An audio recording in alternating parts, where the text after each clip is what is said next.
पीके royal study point में आपका फिर से स्वागत है। दोस्तों, IBPS क्लर्क 2020 का नोटिफिकेशन आउट हो चुका है। बहुत ही बेहतरीन मौका है आप सबके लिए। तो इस लॉकडाउन के दरमियान बहुत ही शानदार वैकेंसी निकल के आई है। आप इसकी ज़बरदस्त तैयारी करके और अपना करियर बना सकते हो इसमें बैंकों में। और जो IBPS है, institute of banking personal selection, ये विभिन्न बैंकों का एक एग्ज़ाम कराता है। कॉमन एग्ज़ाम होता है जो, और ऑनलाइन एग्ज़ाम बेस्ड एग्ज़ाम होता है। उसके बाद मेरिट के आधार पर इसका सिलेक्शन होता है। तो यहाँ आप देख सकते हो IBPS ने क्लर्क के 1557 पदों पर भर्ती के लिए विज्ञापन जारी कर दिया है। नोटिफिकेशन आउट हो चुका है और 2 सितंबर से आप 23 सितंबर तक आवेदन कर सकते हैं। तो फिलहाल आप लास्ट डेट 23 सितंबर है आवेदन करने की। Institute of banking personal selection है। पदों की संख्या 1557 क्लर्क की पोस्ट है। और परीक्षा है जो प्रारंभिक 4 दिसंबर, 12 दिसंबर और 13 दिसंबर को है। मुख्य परीक्षा 24 जनवरी को। तो इसके लिए आवेदन शुरू हो चुके हैं और आप अतिशीघ्र इसके लिए आवेदन कर दिए। इसकी पूरी जानकारी मैं आपको बताऊंगा, आप बने रहिए मेरी वीडियो के साथ।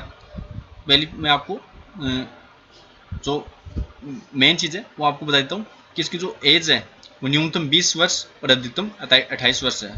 तो 20 वर्ष से 28 वर्ष के जो नवयुवक है वो इसके लिए आवेदन कर सकते हैं। इसके साथ यदि हम क्वालिफिकेशन की बात करें तो सरकारी, किसी भी सरकारी मान्यता प्राप्त यूनिवर्सिटी से किसी भी विषय में स्नातक की डिग्री होनी चाहिए, यानी बैचलर डिग्री होनी चाहिए। चाहे आप BA हो, BCom हो, BSc हो या BTech हो, कोई भी बैचलर डिग्री हो आपके पास, BCA भी हो सकती है।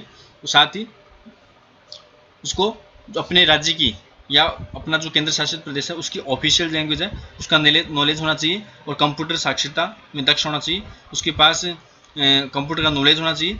और कोई भी सर्टिफिकेट हो, डिप्लोमा हो, डिग्री हो कंप्यूटर में, वो उसके लिए आवश्यक है। अन्यथा आपके पास यदि 12वीं में, +2 में यदि कंप्यूटर साइंस का जो सब्जेक्ट होता है ऑप्शनल, वो यदि आपके पास रहे तो वो भी इसमें चल सकता है। तो या तो कंप्यूटर आपकी 12वीं सब्जेक्ट हो वैकल्पिक ऑप्शनल, या फिर आपने कोई भी डिग्री या डिप्लोमा किया है, PGDCA, DCA और लेवल, कोई भी आपके पास डिप्लोमा है या कंप्यूटर की डिग्री है या RSCIT है, वो भी इसके लिए वैलिड है। तो इस प्रकार से कोई भी सर्टिफिकेट भी हो सकता है आपके लिए। तो ये बहुत ही आपके लिए शानदार मौका है, ये आप देख सकते हो। इसका मेन मैं आपको ले चलता हूँ आपको इसकी मेन जो नोटिफिकेशन आप देख सकते हो, इसका ऑफिशियल नोटिफिकेशन है IBPS का, आप देख सकते हो। इसका लिंक मैं यहाँ डिस्क्रिप्शन में दे दूंगा, आप ये PDF डाउनलोड करके यहाँ उसका पूरा अध्ययन कर सकते हैं। ये आप देख सकते हो, इसके IBPS है, institute of banking personal selection है। इसके पार्टिसिपेटिंग ऑर्गेनाइजेशन है bank of Baroda, Canara bank है, यूको बैंक है, यूनियन बैंक है, पंजाब नेशनल बैंक है, इंडियन बैंक है, सेंट्रल बैंक ऑफ इंडिया है, bank of India, bank of Maharashtra, ये इसके पार्टिसिपेंट बैंक है।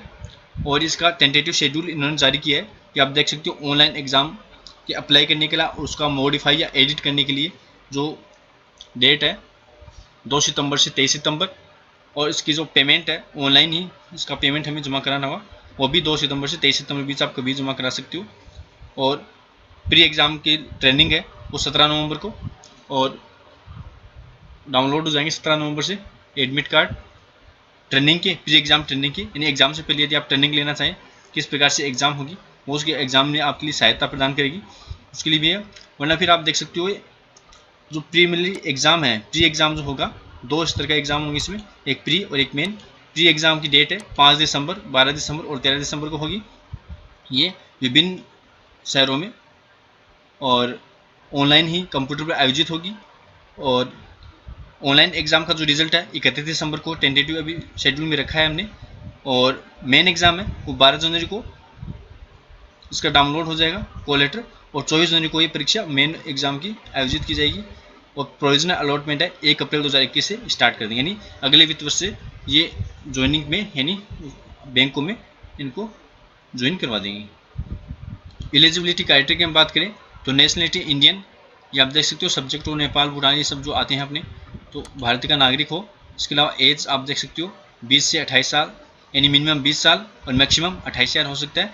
लेकिन इसमें रिलेक्शन भी दिया गया, एज में विभिन्न आयु वर्गों को छूट भी दी गई है। SC/ST वर्ग को 5 साल की छूट है, OBC नॉन क्रिमिनल को 3 साल की छूट है। इसी प्रकार से आप देख सकते हो, पूरा नोटिफिकेशन आपको डिस्क्रिप्शन में मिल ही जाएगा, वहाँ से आप इसका भलीभांति अध्ययन कर सकते हो। यदि आप इसके लिए योग्य हो तो आप बिना देर किए अतिशीघ्र और आवेदन कर दें और इसकी तैयारी शुरू कर दें। ये आप देख सकते हो, इसका ऑफिशियल नोटिफिकेशन है। इसमें आप देख सकते हो कोई भी डिग्री, ग्रेजुएशन डिग्री होनी चाहिए कोई भी। और जब आप ऑनलाइन अप्लाई करोगे तो उसमें आपके मार्क्स जो है, ग्रेजुएशन के मार्क्स वो उसमें बनने होंगे, परसेंटेज ऑफ मार्क्स आपको बनने ज़रूरी है। तो आपकी ग्रेजुएशन की डिग्री वो कंप्लीट हो जानी चाहिए। और इसके साथ ही कंप्यूटर का नॉलेज आपके पास होना चाहिए। कंप्यूटर का कोई भी सर्टिफिकेट, डिप्लोमा, डिग्री ये आपके पास होना ज़रूरी है। और आपकी जो स्टेट जो आपका लगता है उसका ऑफिशियल लैंग्वेज है, उसकी स्थानीय भाषा है, उसका आपको ज्ञान होना चाहिए। EWS के लिए ये अलग से यहाँ पूरा दिया गया है, आप यहाँ देख सकते हो क्या क्या उसके लिए सेक्शन में क्या क्या उसके लिए प्रायोरिटी रखी गई है। EWS का इनकम 8 लाख से कम होना चाहिए। और जो भी इसके साथ ही जो 5 एकड़ और एग्रीकल्चर लैंड है एबोव है ये होना चाहिए। ये ऑनलाइन एग्जामिनेशन का शेड्यूल है, स्ट्रक्चर वो आप देख सकते हो यहाँ पे। प्री एग्ज़ाम का जो है सिलेबस मैं आपको यहाँ दिखा देता हूँ एक बार, स्ट्रक्चर आपको दिखा दूँ। इंग्लिश लैंग्वेज 30% आएंगे, 30 नंबरों के, 20 मिनट आपको यहाँ दिए जाएंगे। और न्यूमेरिकल एबिलिटी है मैथ से संबंधित 35%, 35 नंबरों के, 35 मार्क्स के। रीजनिंग एबिलिटी है 35%, 35 की, यानी इंग्लिश 30 की है। और न्यूमेरिकल एबिलिटी और रीजनिंग एबिलिटी है, यानी मैथ और रीजनिंग है वो 35 नंबर की। इस प्रकार से 100% 100 अंकों के। और 1 घंटा आपको यानी 60 मिनट यहाँ आपको दिए जाएंगे। यहाँ पे आपको बता देता हूँ जो कैंडिडेट को है वो हर सेक्शन में यहाँ अलग से क्वालिफाई होना ज़रूरी है। और जो भी इसकी कट ऑफ IBPS द्वारा निर्धारित की जाएगी वो प्राप्त करना ज़रूरी है, यानी अलग अलग सेक्शन की और टोटल। इसी प्रकार से मेन एग्जाम का स्ट्रक्चर आप देख सकते हो। जनरल और या अवेयरनेस या फाइनेंशियल अवेयरनेस है, बैंकिंग सेक्टर से संबंधित जो अवेयरनेस है, जागरूकता के परसेंट 50% 50 अंकों के। इंग्लिश में 40% 40 अंकों के। Reasoning ability and computer aptitude साथ में 50% आएंगे 60 नंबरों के। और क्वांटिटिव एप्टीट्यूड है वो 50% आएंगे 50 नंबर। इस प्रकार से ये 190% आएंगे आपको 200 मार्क्स के। और 160 मिनट आपको यहाँ समय दिया जाएगा। यहाँ नोटिफिकेशन साफ दिया गया है, आप देख सकते हो कि सभी प्रश्न है वो दोनों लैंग्वेज में होंगे, इंग्लिश और हिंदी दोनों में। केवल जो इंग्लिश है वो केवल इंग्लिश भाषा में होगी, बाकी सभी इंग्लिश और हिंदी दोनों भाषा में यहाँ पे पेपर में आपको दिखाई देंगे। आप ऑनलाइन एग्जाम्स में हिंदी इंग्लिश दोनों में उस प्रश्न को देख सकते हो, ऑप्शन रहेगा वहाँ आपको लैंग्वेज सेलेक्ट करने का।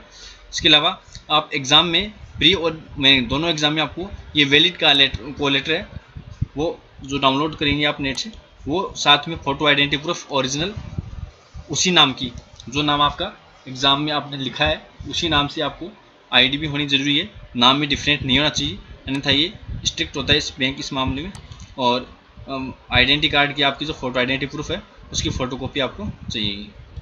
यहाँ प्री और मेन दोनों ही एग्ज़ाम में पेनल्टी ऑफ रॉन्ग आंसर है, यानी नेगेटिव मार्किंग का प्रावधान रखा गया है, जो कि 0.25 मीन्स 1/4 यहाँ नेगेटिव मार्किंग आपकी रहेगी। और जो भी करेक्ट आंसर अभ्यर्थी ने दिया है उसके स्कोर्स को नॉर्मलाइज्ड होंगे, इक्यू परसेंटाइल मेथड से नॉर्मलाइज होंगे। नॉर्मलाइजेशन के बाद स्कोर 2 अंकों तक, दशमलव के 2 अंकों तक कैलकुलेट किए जाएंगे। और केवल मेन एग्ज़ाम के ही जो मार्क्स है वो शामिल होंगे, प्री के केवल क्वालिफाई रहेंगे। फाइनल मेरिट में केवल मेन एग्ज़ाम के ही मार्क्स यहाँ पे शामिल होंगे। 1 अप्रैल 2021 से आपको प्रोविजनल अलॉटमेंट किया जाएगा। इसके लिए आप यहाँ देख सकते हो हर स्टेट की यहाँ वैकेंसी कौन सी बैंक में और कैटेगरी वाइज है वो यहाँ आप देख सकते हो। एंड फिर मैं आपको बता रहा हूँ डिस्क्रिप्शन में नीचे लिंक दिया गया है, वहाँ से पूरी PDF डाउनलोड करके आप इसका अध्ययन कर सकते हो। एग्ज़ाम सेंटर पूरी लिस्ट यहाँ दी गई है, यहाँ आप देख सकते हो। अपने राजस्थान में अजमेर, अलवर, बीकानेर, जयपुर, जोधपुर, कोटा, सीकर और उदयपुर ये यहाँ पे सेंटर है एग्ज़ाम सेंटर। ये प्री के एग्ज़ाम सेंटर है और मेन के एग्ज़ाम सेंटर जयपुर और उदयपुर रहेगा। तो इस नोटिफिकेशन में आपको सभी प्रकार की जानकारी यहाँ मिल जाएगी, आप यहाँ देख सकते हो। तो इसी प्रकार की नई नई अपडेट प्राप्त करने के लिए चैनल को अभी सब्सक्राइब करें, वीडियो को अधिक से अधिक शेयर करें। नमस्कार।